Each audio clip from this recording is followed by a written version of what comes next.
It's Monday, round three's done and dusted. Kevin Walters, one thing we've learnt, mate, how are you? No team is a clear-cut favourite other than the Melbourne Storm at the moment. It is all over the shop after 3 weeks. Yeah, some big games over the weekend, Dobbo, particularly like Thursday night's game, the Storm up against the Panthers.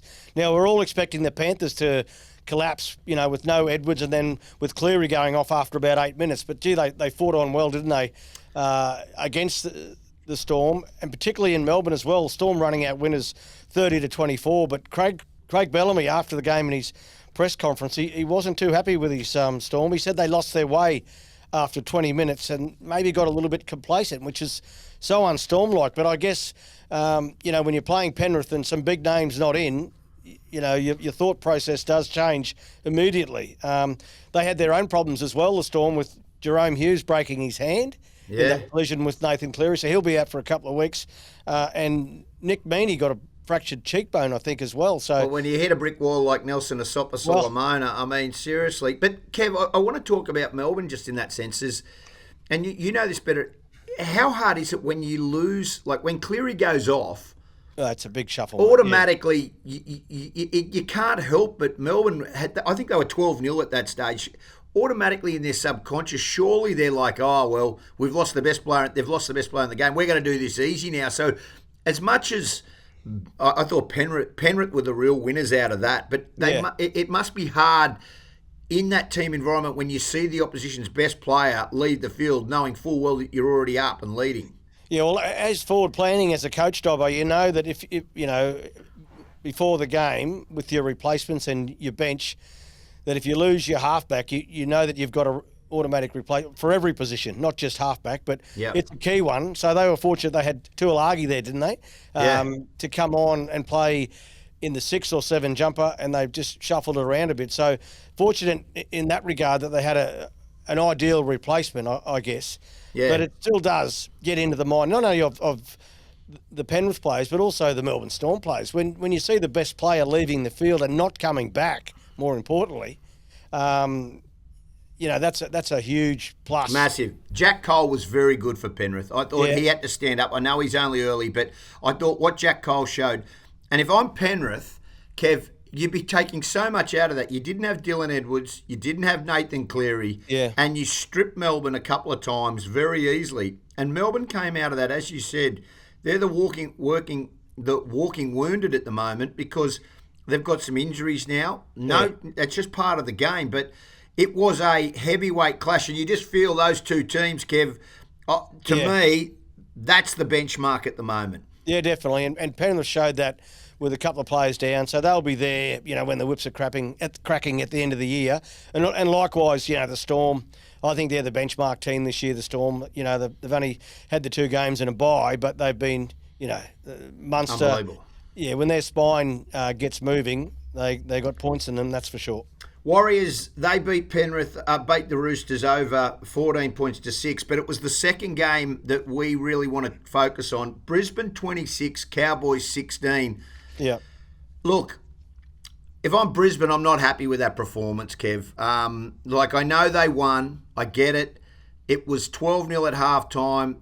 The Cowboys showed a lot of fight. They got back to 12 all, and it was some individual brilliance by that front rower, Payne Haas. But talk us through your thoughts on that game from a coaching perspective and an analysis on what you thought. Yeah, well, I'll take the Cowboys leg first. I thought they were much better. That's been their best performance of the season, obviously, both in defence and attack. But they just lacked a bit of energy.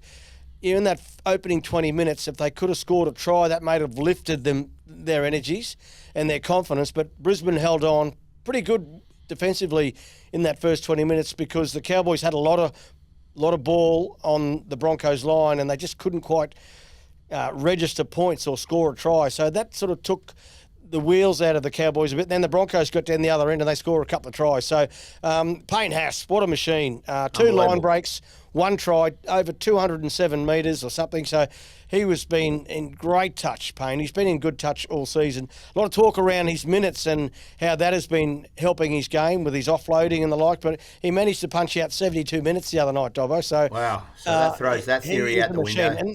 And you start thinking about the comparisons on the great... He's obviously the best front rower in the game at the moment, but let's look back in history and see, some of the great, even just the Brisbane front rowers from, Webke and Petro and Glenn Lazarus, these sort of guys, Gavin Allen, where does he stand amongst those men? And look, I haven't seen any front rower of any era do what Payne Haas did the other night with that try. He just exploded through the game. It was a nice pass from Billy Walters, by the way, holding up the defenders.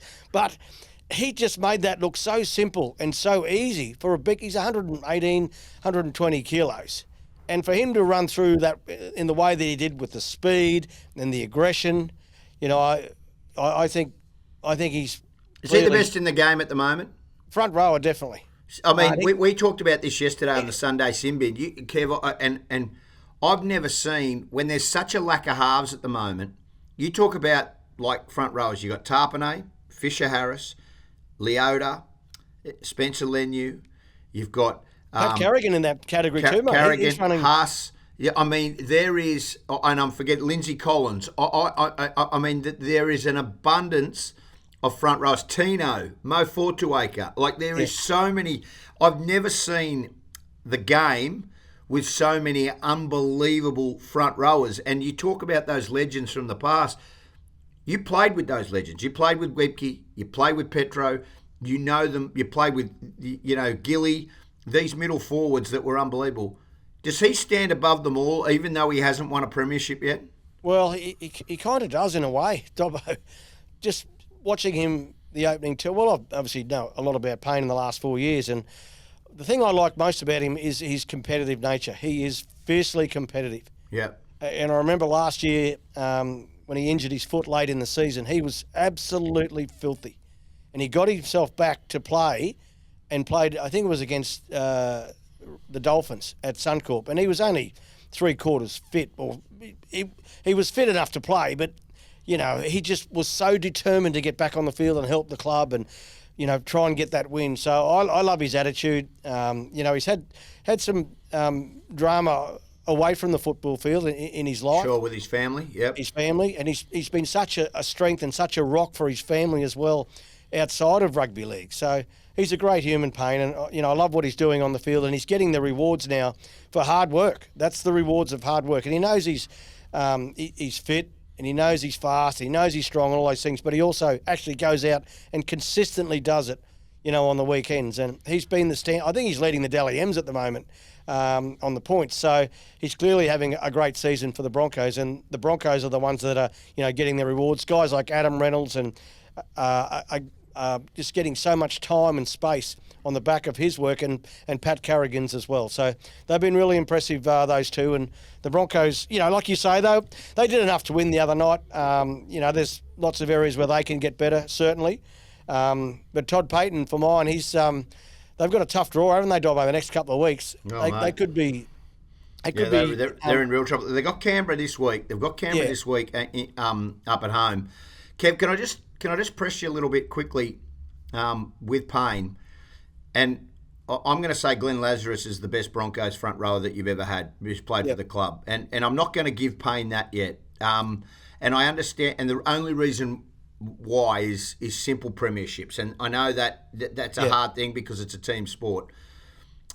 But he comes potentially on the market on November 1. So he's got 2027, his contract, it runs out. So November 1 this year, he can negotiate with other clubs. Yeah. Now, you just touched on, okay, his family's here. He's had some really unrest with his family. He's built a nice house there. His younger brothers, he's now parenting for them. Yep. If you're Brisbane, and I know that there's going to be some salary cap, like, is he the priority at the moment? We talk about the hookers, and we talk about Ezra, and we're talking about Reece. Yeah. Is Payne Haas the priority to get signed? And do you think Brisbane will let him go to the open market? No, they won't let him go to the open market. They can't afford to, Dobbo. And Payne is settled here in Brisbane with his family. He's got property here. He likes, his younger brothers are at school here in Brisbane and they're getting their education. They're also some talent as well. So, yeah. They're in the Broncos academy systems. I can't see Payne leaving the club, but they will have to financially offer him a mighty package because when you look back over every grand final team, there's always those two middle forwards that are there that create the space, create the time, create the toughness for teams to win premierships. And Payne Haas is in that category. Now, he hasn't won a premiership just yet. He's been in the grand final in 2023, came very close, but he's won State of Origin series. But the premiership would be the goal for Payne, not just one, but several. Yep. And it's then we can judge him. At the moment it's a bit unfair, and I don't like singling out who's better than who, comparing. I'm going to say Lazarus is better at the moment. Yeah, and I'm not saying. Well, Lazo won 3 premierships at 3 different clubs yeah. and their first premiership as well. Yeah. So that's pretty special, and that's never going to be, beaten again. But the way that Payne has started the season, you'd expect he's in for a huge year. And I'm going to throw Pat Carrigan in that category as well. Those two have been in the backbone, and you need them to be the backbone of Brisbane's success. They've won 2 from 3. Yeah. But if Brisbane are going to be prominent this year, all those, Renault, Hundy and Walsh are all important, but no two more important than those 2 front rowers. You just touched on a bloke who was my next question. You said he was going to be the man of the match. You were wrong on that. Very rarely are you wrong, Kevin. Reece Walsh wasn't the man of the match. Didn't he get the man of the match? No, he didn't. No, he did not. Now, listen, Walshy is a superstar and a super talent. Yeah. He had another 5 errors. We forget the 40-20 that got them out of trouble. We forget the pass to Jesse Arthur's, the try assist that put the game that put them in the lead. How hard is it to coach, and knowing full well that you're going to have these errors with Reece? Yeah. But can you just talk to us through, are you trying to get him to play to structure, or do you want him to keep on pushing that, knowing full well that you are going to get those errors? Yeah, well, for Walsh, it's about playing the percentages. He sees things on a footy field, Dobbo, that not many players can see. So he needs to really just simplify his game. I'd like to see his running game come back into it a little bit more. He threw a couple of nice passes on the weekend for tries and the like, but he's so hard to tackle and to defend against when he's running the ball. So the 40-20 was amazing from him. Defensively, I thought that was an area where he needed some improvement. He is improving. He sets the Brisbane line nicely with the numbers, with communication and pushing players where the threat is with the ball and the opposition. So I thought in that part of his game was really good, on Friday night. Against the Cowboys. So that's an area where he has had a lot of focus. I know that he has, and that's improving. Once he gets that to a level where it's, compatible with the team and it's working really well consistently, then we'll see his attack flourish, because that's the natural part of his game, is his attack. You want him to keep just being Reece Walsh, and there will be some errors around Reece. That's just common ground. But the risk versus reward is the big one, and Walshy will know himself, how his style of play is and what he likes to do. He likes to push to the envelope sometimes, and other times just hold back and just be patient. So it is hard though, isn't it? You don't want to, and I don't know in any way about coaching, Kev. This is your. Yeah. You don't want to stifle him and compress him, but you also want him to play to a bit. Has he lost a bit of confidence about just going straight and forward? Shane Webke said in the call, he needs to pick a hole and go straight at it. Is there a little bit of lack of confidence at the moment just from being overcoached? And I'm not saying he has been, but potentially like he's getting too much information? Well, probably, yeah, because I'm sure a lot of people like ourselves are giving him, some advice. So you can imagine the advice that he is getting. But I think he'd have some people in his corner that he trusts and respects and listens to, I saw Ben Hunt and Renault at different stages in the game, just having a quiet conversation with him. So those two would be as good as anyone as far as a mentor and the balance that he needs in his game to get it right. So he's a work in progress, mate. He's still just a kid, Walshy, and some of the things that he did the other night, were amazing, and some of the things that he needs to work on, like every player. Cowboys, obviously, they take on Canberra this weekend. Brisbane take on the Dolphins, and they're our next unpacking. The Dolphins are 0-3, haven't had a win. The Wayne factor, it's back again. The Wayne factor. Look, they got it to an 18-6-0 over the West Tigers. Now, the West Tigers are not scrubs. They're a very, very good side, and we probably need to give them due credit. But the facts of the matter are, Kev, and you called this game for Fox, I called it for Triple M. At 18-6, with 5 minutes to play in the first half, I thought, this could be anything. The Dolphins played a really good 35 minutes of football, and then it was like they went to sleep. Talon De Silva scored a try for the Tigers. They go to the break at 12-6, and then every conceivable problem. Avarillo drops the ball over the line. Bostock drops the ball over the line, and it was these halves combination and this number 9, this Happy Coruscant, who did a pirouette and a spin and an unbelievable try. And the Tigers just went on with it. It ended up being 30 points to 18, and that's a real worry for Christian Wolf. It is, and very concerning for the Dolphins as well, Dobbo. I thought they had the measure of the game, right up until the Tigers scored just on half time. So they're 18-12 at the break. But the Dolphins were clearly the better side for that opening 40 minutes. But that late try, you worry as a coach when teams score just before halftime or just after halftime. That's a dangerous period in the game. And this is when the Tigers scored that try. They went in 18-12, so they weren't. They're only ahead by 6 points, but they were clearly the dominant team, of the first half. So you're sitting in there at halftime and you're thinking, well, hang on.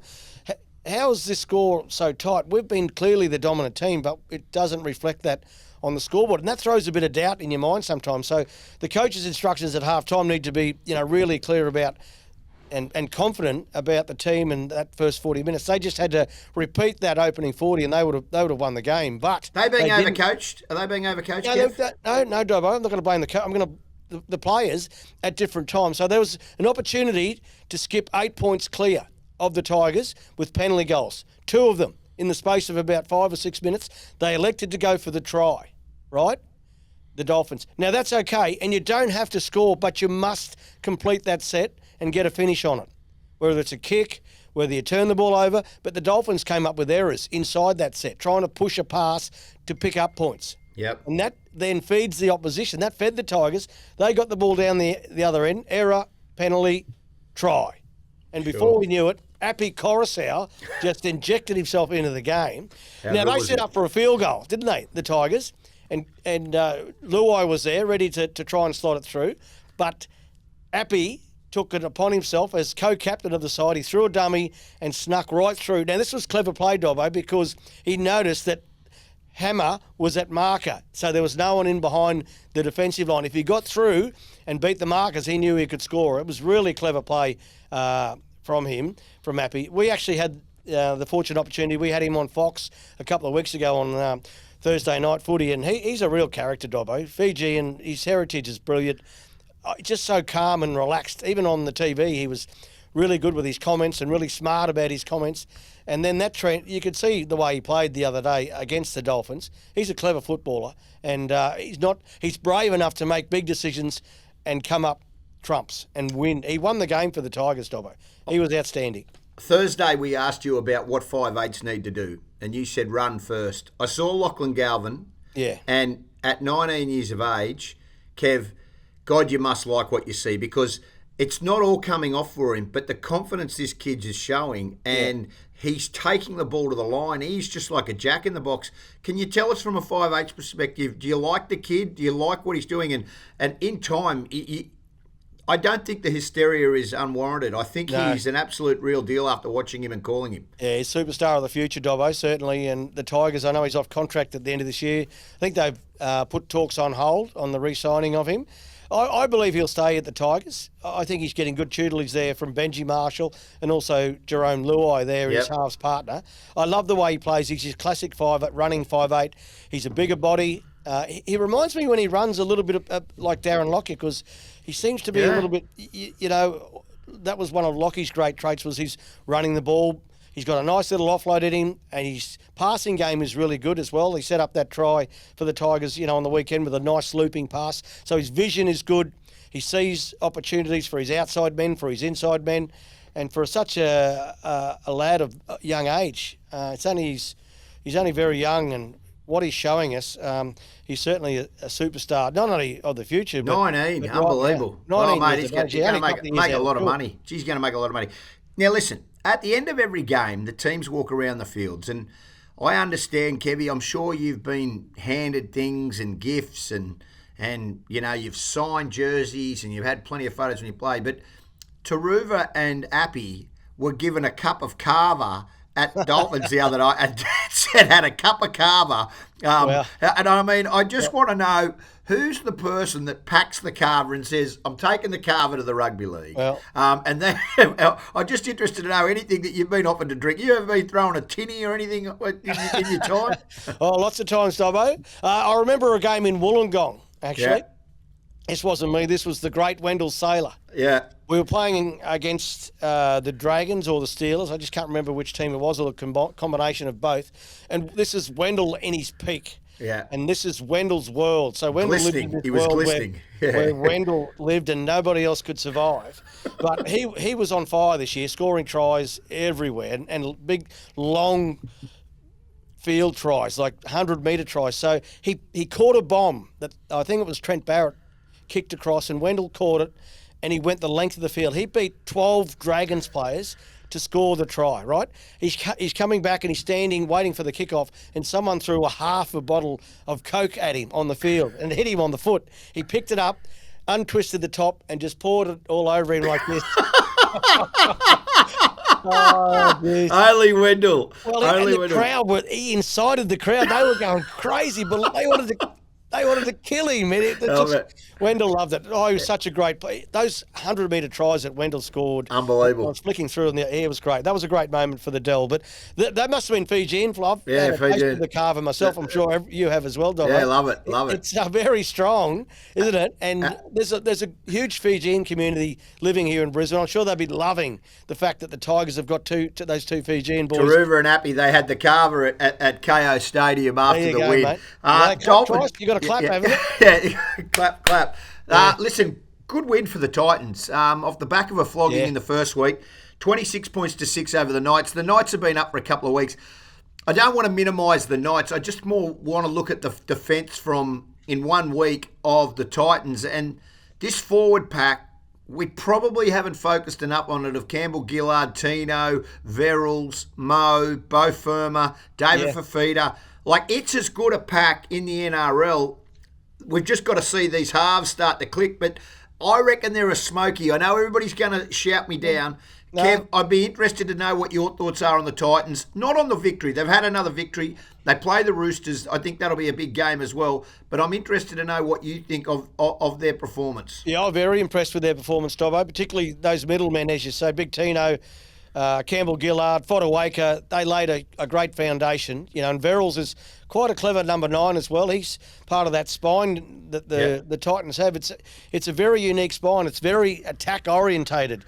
With Campbell, Brimson, Keno, Kinney. He ran for 216 metres, Dobbo. What a live wire he is. But when they can get some forward momentum through the back of, Tino and Campbell Gillard and Fodawaker, they're a dangerous side. And Campbell laid on a couple of tries. He scored a try himself and laid another one on, just off the cuff rugby league, taking the line on. So that's good instinct from him. He's not very long into his career, and he started as a fullback, Jaden Campbell, but he's, I think the 7 jumper, he can make his own for 10 years there at the Titans. And AJ Brimson is chipping in as well, nice in the 6 jumper, very dangerous attacking player, and he's a bigger body as well. So he's defensively, they're both quite capable. So they've got a sneaky little spine there, Dobbo, that comes up with points. At one point in the game there, they were up 22-0, the Titans. Yeah. And the nil thing would be the one that's impressing their coach, Des Hasler, the most, because they conceded 40 last week, against the Bulldogs. But to keep the Knights, they've got with Ponga and his gang, they could attack pretty well, but they just weren't quite on the Knights. But the Titans certainly were. And this, I know, listening to Des's press conference post-game, he feels this performance is a performance that can launch their season and they can build off, and I certainly think they're a top 8 side, maybe even, we won't get too far ahead of ourselves, but their form in the next month is really important, particularly at home. They need to win their home games to set up their season. Kev, it's an interesting scenario you just talked on. I look at the Melbourne Storm and I look at their spine. Now, take out Harry Grant.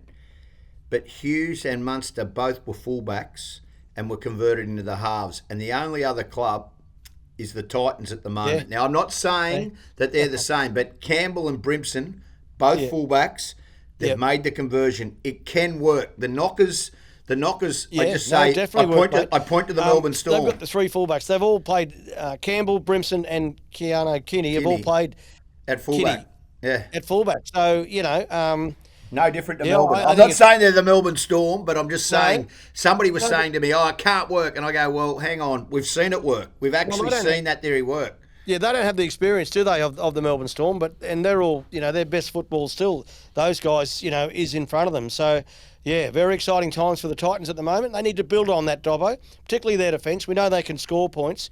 Defence, and I saw a change in attitude with Dave Fafuda as well. Yeah, he had a From big defensive game. point of view. Big He game. pulled off a couple of try-saving tackles. Which obviously the mentality of defence is sinking in now today, because you know what he's like with the ball. He scored a try, but his defence was much better, and he got rewarded as well with a try late in the game. So well done to Big Dave as well. Just quickly, two teams. There's only three teams left now. Parramatta, they haven't had a win yet, and the Dolphins and the Cowboys. Now, and it's just a quick, should you be concerned after 3 weeks, or can your season, it's not panic stations by any means, but if you're coaching one of these Queensland teams, like the Dolphins take on Brisbane, the Cowboys take on Canberra, not nervous is the wrong word, but anxious are you about getting that win now? Yeah, well, it's just the outside noise, Dobbo, just grows, doesn't it? Particularly here in Queensland on those two clubs. And I thought that both their performances on the weekend, there was some big improvements, particularly with defence. And both coaches feel like that there was improvement, so they've seen improvement. They just need to build on that. And that starts, again, with their training this week. They both need good preparation. Their senior players, their leaders in the team really need to take control of the team as well as the coach and put their best foot forward. Just bring lots of energy to training and everything that they're doing this week, because, the Dolphins have got a big task, haven't they, up against the Broncos? It's the Dolphins' home game, at Suncorp, so but it doesn't really matter. The Broncos, they made some good improvements as well. Not to the level where we think they can play at, but enough to get the job done last week. They'll need to go again, the Broncos, this week against the Dolphins if they're going, to get the win. And the Cowboys, they're taking on the Raiders up in North Queensland. In North Queensland. So their coach saw some improvements. He said that in the press conference, but he also said, we are a club under pressure. Now, we'll see how they react to that this week. Again, very important they get their training They're under right. a lot of pressure. They're under a lot of pressure, the Cowboys. Well, the NRL breeds pressure, Dobbo, doesn't it? Whether you're winning or losing, there's all sorts of different scenarios. So, yeah, unfortunately, those two Queensland clubs are 0-3, but I'm sure a win is never, that far away. Okay, Kev, I'm not going to, the Bulldogs Parramatta game was a quality game, but I just want to quickly touch on Canberra and Manly late yesterday afternoon. Our mate Ricky. Yeah, our mate Ricky. Now, after I called this game, 23 minutes in, it's 0-0. Canberra were unbelievable with defence. There was a dubious decision. Sebastian Chris scores a try. They get him from obstruction, but Hudson Young got laid out, and the penalty didn't go Canberra's way. They marched down the field. Horsburgh goes to the bin for 10. Yep. It's 30-0 at halftime. Game, set, match. It's over. Yeah. The laws now are that you can't be critical of a referee. The NRL have brought this in, and you've been under that microscope before. Yep. How difficult is it? Ricky, he's nearly could have bought 3 houses in the eastern suburbs the amount of times he's been fined. Yeah. But at some point, Kev, the refs have to act, somebody has to be accountable for a poor decision. The sin binning to Horsburgh wasn't legit. No. This is the problem now, that we've got referees, and mate, hats off to every referee. They do a wonderful job. But somebody has to be able to be accountable for a mistake. So how do you get around this now, and what's your thoughts on it? Yeah. Well, everybody makes mistakes. Players, coaches, referees, right? The sin bin was a big one. 12 against 13 in today's game. Particularly, you take a middle forward out, with Horsburgh, and we know how much work He's done. He gets through a lot of work, for the Raiders. So, and then they scored 3 tries, didn't he, in his absence? Yeah. Or 4 tries, was it? Whatever it was. So that's a big one. When you lose a man to a sin bin on such a frivolous thing, really. Come on. And Ricky did well to hold his nerve. But I guess that's coaches, part of your role in those press conferences. That's why they don't do them straight after the game. They give you some time, 15, you media people, 15, 20 minutes to collect your thoughts and calm down, so that in that press conference you got some sort of control over what you're saying. I thought he was in great control yesterday, Ricky. He handled it well. It was a disappointing first half, a disappointing game, really, for the Raiders. They were undefeated going up there. They would have been very confident. No Tommy Turbo, for Manly, which would have even made them even probably a little bit more confident. But, it just didn't go well for them yesterday, the Raiders. They're back to Canberra now, and they'll start again, have to start their season again. That was disappointing for them to get the result the way they did. But Manly, to be fair, were pretty good playing against 12 men. They took the ball to the edges and picked up the tries when they KO Weeks had a shocker. He just had one of those games where dropped a couple of bombs. And that caused tries. Then put one out in the full. They go down again. And after they defended, I think at one point they'd made 200 tackles, Canberra, compared to 71 tackles of Manly. So that game you just got to wash, move on. They go to North Queensland, and that's going to be not an easy game for Canberra. Yeah. And, like a team that we thought were one of the heavyweights, potentially can be 2-2. It's that kind of competition at the moment. We've seen a lot of teams one week be really up and playing well. Like the Raiders beat the Broncos last week in Canberra. Yeah. So they would have gone to Manly full of confidence, and we got this. But Manly, on the other hand, they were so disappointing in their loss to the Warriors. Yeah. That they will hang on a minute. This isn't us, and it was at 4 Pine Stadium as well. So it was always going to be the bounce back from Manly. DCE was in everything, wasn't he? Yeah. Kicking the ball. He's off contract, so he's going to have a super season, old DCE. But they were impressive, Manly, and they have been a little hiccup against the Warriors, but, they were back to their best, at Brookvale on Sunday. Righto, we've washed round 3, and I'm a bit pissed off, I've got to be honest with you. I'm a little bit upset because across all the Walters family social media last night, it was Kev's Family Roast is back on a Sunday night. Now, Kev's cooking segment, we are back for another edition. We saw the spaghetti bolognese and the social media train wreck that Kev. But Kev, you've bunkered down over the weekend and you cooked the roast for the family. No invite for the Dobbin family at all. We didn't get an invite. We're still getting poor old takeaway every Sunday night, mate. But house what's full, going on? The house full when Kev's Sunday roast is on, I can tell you. And I tell you, it was an easy carve lamb roast from Billy's Meats in at Rosalie. We'll give Billy a plug there. Their meat there is beautiful. And Meat at Billy's, I hit the family chat button about 2:00 Sunday afternoon. I said, Kev's got a roast on. Who's coming over? And you can hear the phone ping, ping, ping, ping, ping. I'm in. So I've got 3 grandchildren as well, Dobbo, and they love Pop's roast as well. It was Daisy, Billy's daughter. It was her first Pop's roast, Sunday roast. And so give us the lamb tip. If you're cooking a lamb roast, Kevin Walters, give us the preparation. Right. Now, Dobbo, it's very simple. Olive oil, salt and pepper. But the key to a beautiful roast is how long you cook it for. You can't jam it in at 6:00 and expect it to be ready at 7. Tough. Slow cook. Yeah. Slow cook, Dobbo. Right. Turn the temperature down, 150, 160. Lots of oil. Yeah. Lots of oil and lots of salt and pepper. And just let the oven do the rest, mate. And my potatoes last night, I fruit it. They came out so crispy. I don't know what happened. Thank you, Lord. They're never that good, Dobbo, but somehow I fruited. I had some roast pumpkin, roast carrots, gravy, corn.